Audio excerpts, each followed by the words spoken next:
I hope everyone's having a wonderful GDC. I really appreciate people coming to this talk today. So I'm Jesse Schell. My plan today is to give you some thoughts about where I think mixed reality is going. This is a talk sponsored by Meta, but despite that, everything I say today is just me talking in my opinion. So don't blame them if what I say is weird and repulsive. Okay. So for people who don't know me and my background, I've been working in the VR space a long time, about 30 years now. I had worked on a thing called Disney Quest, which was Disney's virtual reality theme park that ran from kind of the mid-90s for about a 20-year period there. I went from working at Disney to teach at the Entertainment Technology Center at Carnegie Mellon, where I've helped teach classes in building virtual worlds and a number of other things where I've been able to help students create literally hundreds of VR worlds over that time period. And in parallel to that, I run a studio called Schell Games in Pittsburgh, Pennsylvania, which has about 160 people. And Schell Games, when VR started to come into the marketplace, I was like, I think I know how that works. And so we started making VR games, and if you know that space at all, you may have seen some of our games. It's not solely what our studio does, but lately we've been doing an awful lot in the VR, MR, XR, AR space.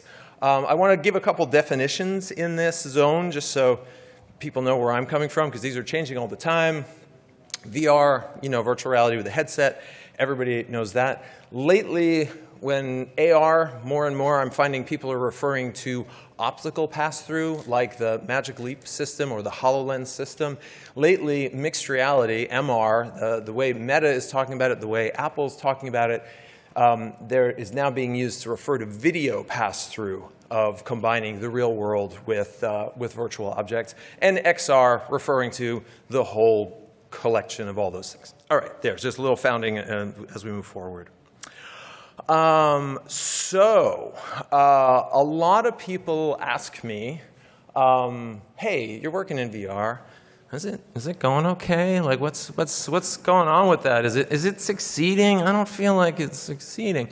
And it's a really interesting time for it, I think. I think it is succeeding a lot more than many people realize. A lot of people are unaware of all the growth and progress. People who looked at it in 2017 and then kind of didn't look again may not have realized how much it's changed. The fact that the number of headsets sold is now in the tens of millions. And there's a growing and sort of thriving ecosystem starting to happen. It's not taking off. Some people anticipate it was going to take off in some super vertical overnight way. Instead, we're seeing a little bit of a slower growth. This isn't uncommon, right? If you look at as new technologies kind of come in, people they look back and they feel like it happened instantly, but they didn't. Adoption happens kind of gradually and slowly. This is kind of collecting data from a few different places and sort of putting them together. And I think we're in that same place with the XR space. And XR in particular is not poised for super rocket takeoff because it's a technology that until you try it, it's hard to understand. And a good parallel example, DVRs had this same problem. DVRs didn't take off overnight because people were like, pause TV? Why? I don't.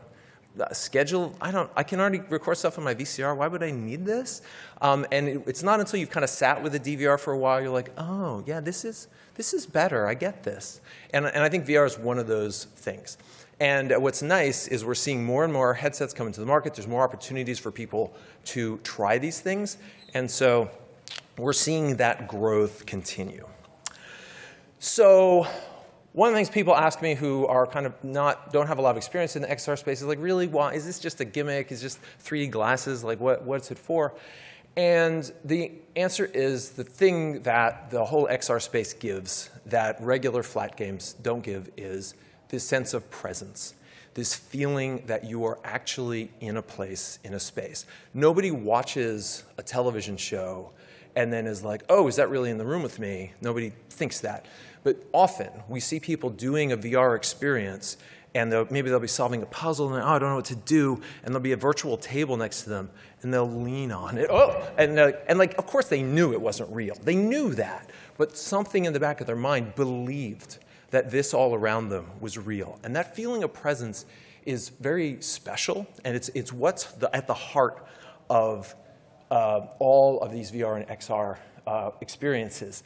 That feeling of actually being in a place, and that always begins with body awareness. When you're thinking about what should I look for, what makes for a great XR game, it's always, what does this have to do with my body? Because that bodily presence is always there.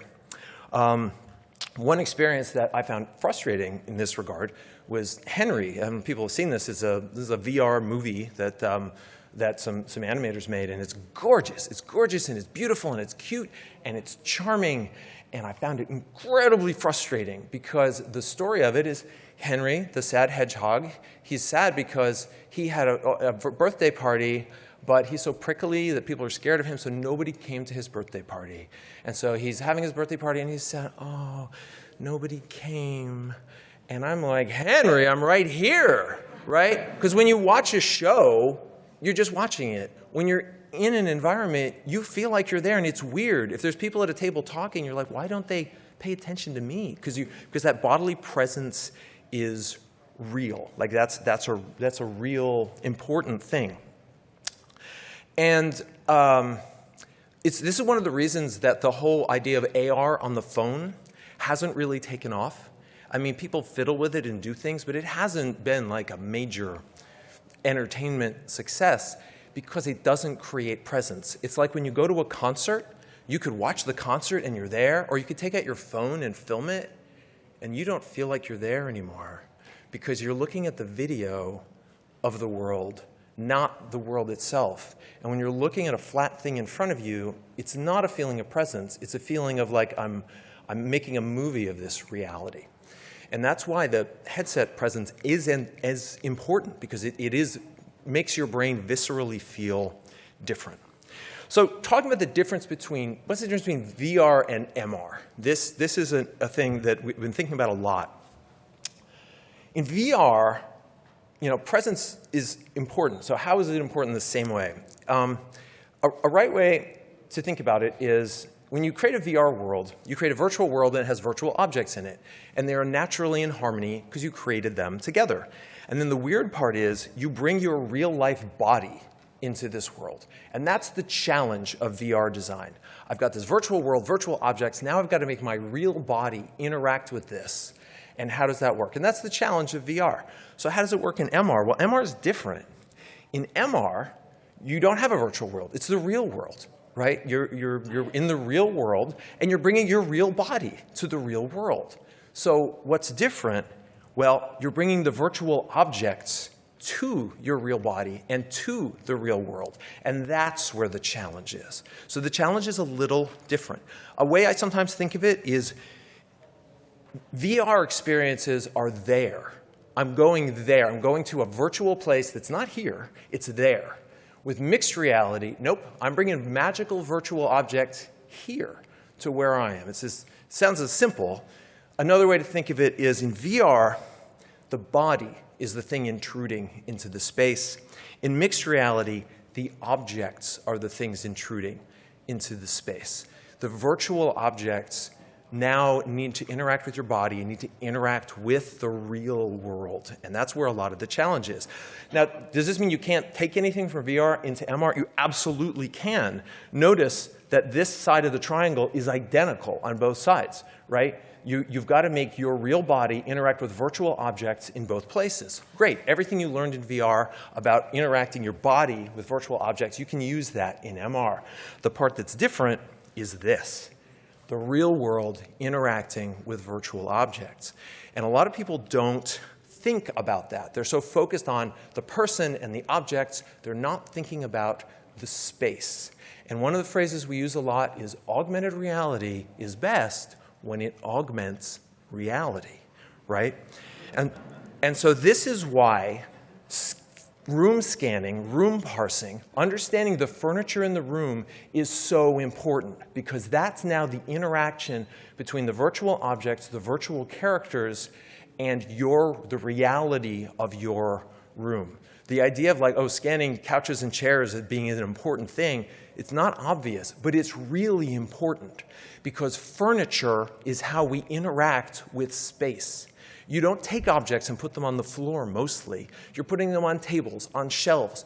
People don't generally just plunk on the floor. They're sitting on couches, they're sitting on chairs, they're leaning on counters. And to make these things seem real, you need this awareness of the space that's actually around you. For people who've played Pokemon Go and played with the fun little, like, hey, I got a little augmented reality thing, everybody knows you could just float those guys in space. But when you create that illusion, they're standing on a table or on a plane wing or wherever, then it's fun and it's funny because that's the part that makes it feel real, right? Because it connects them to the environment.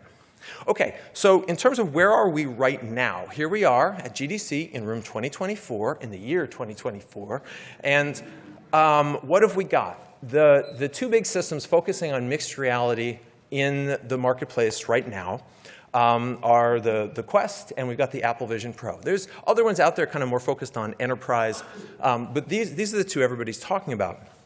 And it's interesting to look at how the approaches they're taking are different. The Quest has a price in the hundreds of dollars, and its focus is on games. The Vision Pro has a price in the thousands of dollars, but it has a different focus. It has a focus on productivity. They're way less focused on games and more focused on, hey, how can you use this as productivity? And some people are like, oh, which is the right path? Is that too expensive? Is that too low end? Like, which one of these is right? And the answer, I think, can be found in history. If you rewind, go back, pre-GDC, we go to 1981. Hey, guess what?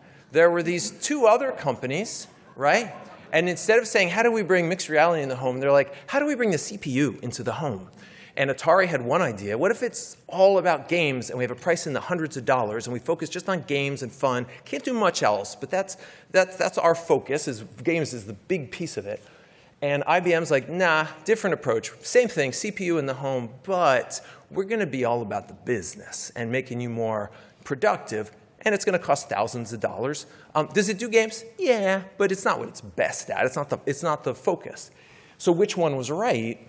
They're both right. It's fine. Like, you can have different markets, you can have different places and spaces, and that's one of the things I think has been exciting about this year is we're starting to see this more diverse ecosystem. We're starting to see people experimenting more with what this technology is for.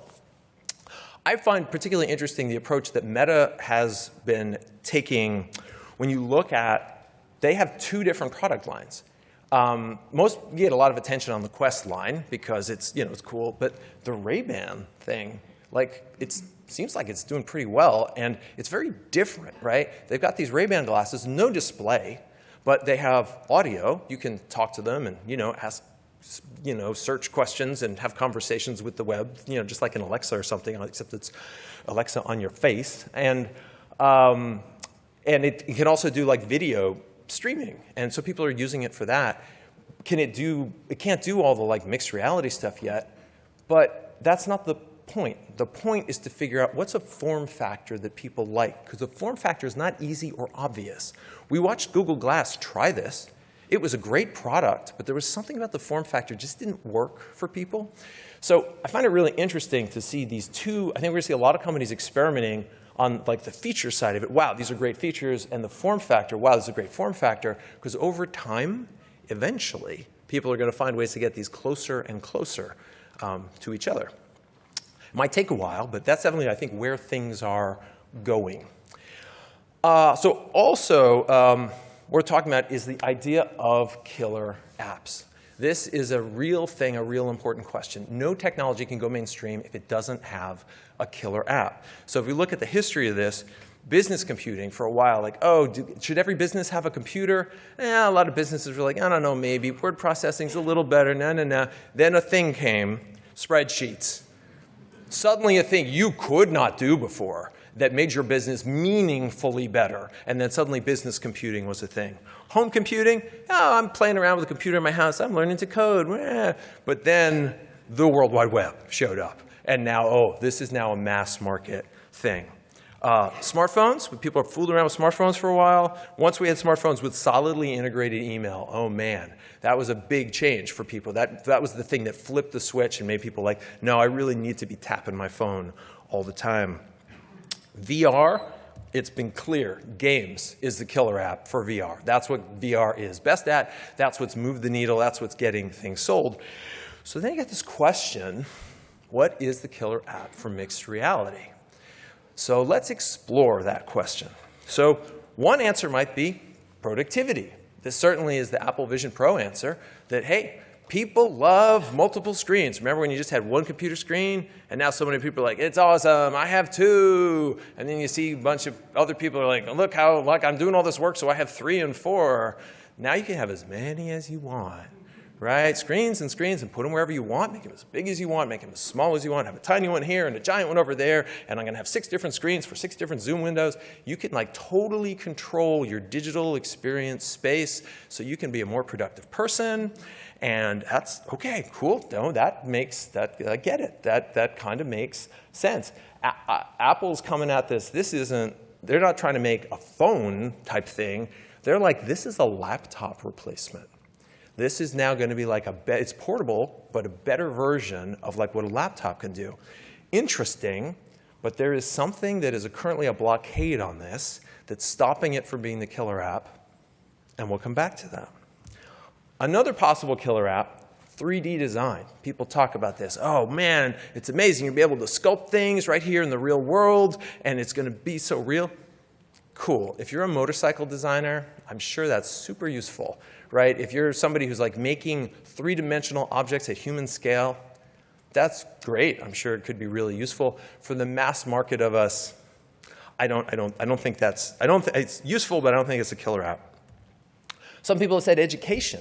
Right? VR has been challenging for education because it's so private. It's more like a book. You go off by yourself and do it, as opposed to like a traditional classroom situation. Once you get into mixed reality, okay, everybody put on the headset and like, let's look at these animated 3D things and you can kind of experience them together. That's pretty cool. And I think it is going to have a meaningful impact in the educational space. You can already do stuff like piano vision, which is amazing. Like your real piano is like augmented and it helps you learn to play it. I think we're going to see more of that. However, I can't look at it and say that'll be the killer app that really brings it into the mainstream, because schools are slow to bring in new technology. They don't want to take a risk on the wrong one. I mean, think about like, when was TV invented? When did TVs come into schools, right? It took about 40 years. It was a long time. Even now, like, how are schools adapting to computers and phones? And still slow. It's a hard thing for them. So this will happen, but it's not going to be the driver. Now, one thing I want to be really clear about, the enterprise zone is an important place for mixed reality. And in fact, it has been for 30 years, right? Up till recently, if mixed reality existed, it was like these super expensive systems for training brain surgeons and helping architects do visualization. That's all cool and important, these special niche areas where you need to augment something. Those are cool, important things at the enterprise level. But again, that's not mass market. So I kind of set that aside and say, OK, that's not quite the killer app. So some people say, oh, OK, games. Because now the games will be like right in my home. And oh, OK, maybe. I was pretty skeptical about this for a while, because I kept thinking, no, games are about a fantasy world. I want to go there. I don't want to go here. I don't want every game to be my dingy living room. That's not what I want. I want to go to amazing fantasy worlds. And MR games are different. It's a different kind of gaming. It still is a kind of gaming, but it's different. And it's kind of an open question yet about how powerful are mixed reality games going to be. Like all new technologies, it's going to be about finding, like, what are the things it's really good at. And the things, of course, we've talked about is really good at is bringing virtual objects, virtual characters to you where you are. I was able to, at Schell Games, we had the privilege of working on this Star Wars Jedi Challenges thing a few years ago. It was an early augmented reality headset that came with a lightsaber. and it lets you do battle against, with your lightsaber against, these Star Wars opponents, like right in your living room in an augmented reality kind of setting. And it was amazing. It was wonderful to kind of have these characters in your room, in your space. They knew nothing about your furniture. So like we made it like we were like, this is going to look weird and fake. You know what Star Wars has? Holograms. So we made this whole thing a story about, no, there's a hologram generator, and so you're going to be battling a little hologram in your room. Cool. It was exciting to have, but and so for all that excitement, it's like, wow, how cool would this be if these things could understand my home and my house, and this actually became a real place. And so what I'll put out there is I think a new genre is coming. And I call the genre adaptive in-home storytelling, right? So imagine, this, by the way, this needs something else with it. It needs AI, because the adaptive part, right? You're talking about level design. Guess what? Your house is the level, okay? So that your house is the level, and so the characters have to figure out how to do their story and bit in your house. So imagine you're in your house, you put on the headset, ding dong, your doorbell rings. Oh, okay, you go to your actual door, open the actual door, virtual character outside, and they're like, hey, I need to tell you something. They got a bag of groceries. They come in the house. They know where the kitchen is. They come in, they go around the corner, they go in the kitchen, they start taking out groceries, putting them on the counter. They know where the counter is. They're like, look, I need to cook some food really fast, but I need to tell you something. They're opening up the oven. They're putting things in the oven. They're like cooking virtual food in the oven.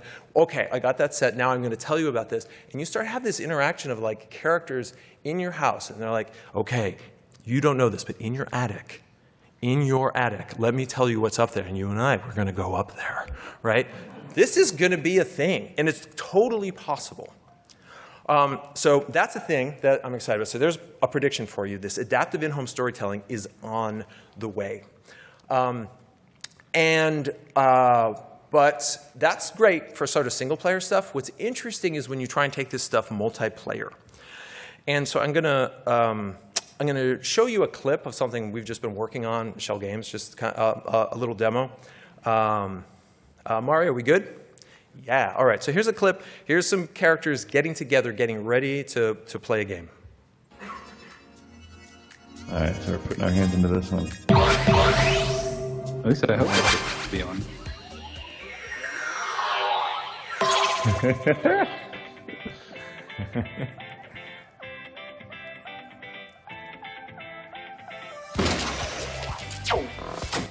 Okay, so to clarify what you're seeing here, these are 4 different people in 4 different locations, right? And the software has scanned each of their rooms, understands where all their furniture is, and now it's found a way to glue them together. So we're each in our own room, but now we erase the walls on 2 sides. And now, my friend is like right there, even though, it might be 1,000 miles away. But no, their room is right there on the other side of the wall. And so you see we kind of had 2 modes. First, we all started in the room together, kind of creating this illusion. Like we each have the illusion of the others in the room with us. And then we transition to, nope, now we're going to merge our spaces together. And so they're getting ready to play a game. I'll show you a little clip of the game here. Is a little game of hot potato. And you'll see how the furniture kind of plays into this game. Got it. Joey, I like your massive TV. I know, right? It's a nice shield. See, look, ready? Watch this.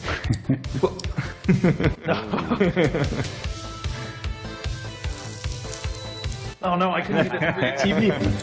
No.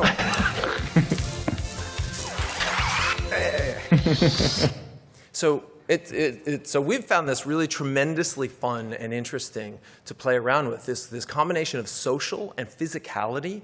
It's not like other media that we've played with before. And so that's been super fun. So one of the shorthands I use, mixed reality, I think, is about people and it's about furniture.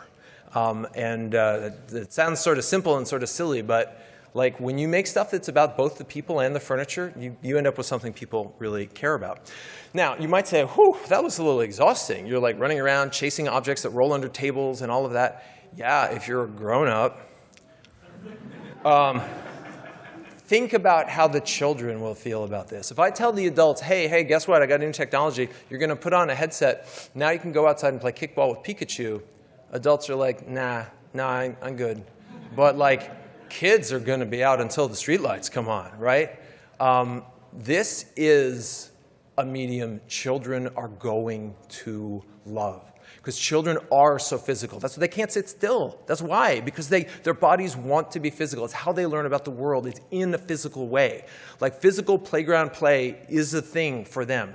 And they're so imaginative and they love physical play. This brings those two things together. People in the game industry don't respect children for the most part. They're focused on the games they would like as adults. And like the stuff that kids like look at the attitude that the game industry has about Roblox, right? They look at it like, oh, that's some kids thing. That's not real gaming. And actually, maybe one of the most important forces in the transformation of social gaming that there is. But it's taken us a long time to start to understand it and respect it. So one of my predictions here, if you want to know what's going to be a killer app for this, physical activity games. Children are going to go crazy for them. And as these prices come down and these become more and more affordable, it's right now, the younger kids, the 10 to 15-year-olds, we're seeing that's the biggest growth point in VR right now. The #1 played game on the Quest Store is Gorilla Tag, which is a playground game. Right? And we see a lot of young people playing it. Okay, so back to the, you're like, okay, that's fine, that's kid stuff, I don't care. Does this mean it's not for adults? Let's go back to the productivity question, because I said there was a problem. What's the problem? He's got 1 million screens, he's doing his Slack, he's buying stuff online, he's doing web browsing, checking out videos, that's all great. You know, I know, this guy's got like 4 Zoom meetings today, right? What's he gonna do when it's Zoom meeting time? He could take the headset off, pull out the laptop, could try and keep the headset on and like, hi, I'm in a headset in a Zoom meeting. Nobody wants to see that. The magical dream is like, what if you could have an avatar that looked so real that like taking the Zoom meeting from inside the headset actually made sense? Cool, that's science fiction, probably not realistic, but maybe it's coming faster than we think. Take a look at this video. And it captures everything, like the flaws. Like to me, the subtleties of the human face, like even the flaws, that's all amazing. It makes it so much more immersive. It makes you realize that like perfection isn't the thing that leads to immersion. It's like the little subtle flaws, like freckles and like variations in color and just wrinkles, all stuff asymmetry. About noses. Yeah, asymmetry, and just the different, like the corners of the eyes, like what your eyes do when you smile, all that kind of stuff. So like this is some of the Kodak Avatar stuff that Meta's been doing in their research space, and it's kind of weird to think about this idea that like, could it be that like headset-based social telepresence could actually be better than Zoom? And I'll argue that that's the killer. And it captures that's the killer everything, app for like the flaws. Like to me, let me pause that up. That's going to be the killer app for adults. Is going to be that moment when it's like, you know what? It's a better experience for me to put on the headset and have an eye-to-eye conversation with you sitting on the furniture in my room than seeing you on a little flat rectangle on the screen. The moment that becomes true, that you're like, yeah, that's kind of better, that's the moment that like, oh, this is now a mass market medium. Okay, so I'm just about out of time, so I'm just going to wrap it up here. So here's the 4 predictions from this talk today. MR, it's about people and furniture. Okay, second, adaptive in-home storytelling, that's totally a thing. That's going to be coming. Third one, physical activity games, that's going to be the killer app for kids. And then social telepresence will be the killer app for adults. Last thing I guess I'd just like to end with, just a little story. I'd worked on a game years ago called Toontown Online. It was very exciting. Some of you might have grown up playing that game. It was first MMO for kids. We were very focused on the social side of it. It was the first game that didn't make you pick a server. We didn't want kids to know about servers. I didn't need some kid at a playground like, hey, you play Toontown 2, cool, let's play together. Oh, you're on a different server. One of us has to make a new character. I'm like, no, forget that. We made a whole infrastructure that was 100% about social connectivity. Anybody could get to any of their friends at any time. Not only technically, but the way the interfaces were set up, you always had your friends list. You could teleport to your friends at any time because we realized that the social connections were so much more important than the geography of the world. And guess what? You're here in the future, and now we can do the same thing with the real world, where we can prioritize social connectivity over physical distance. Thanks very much.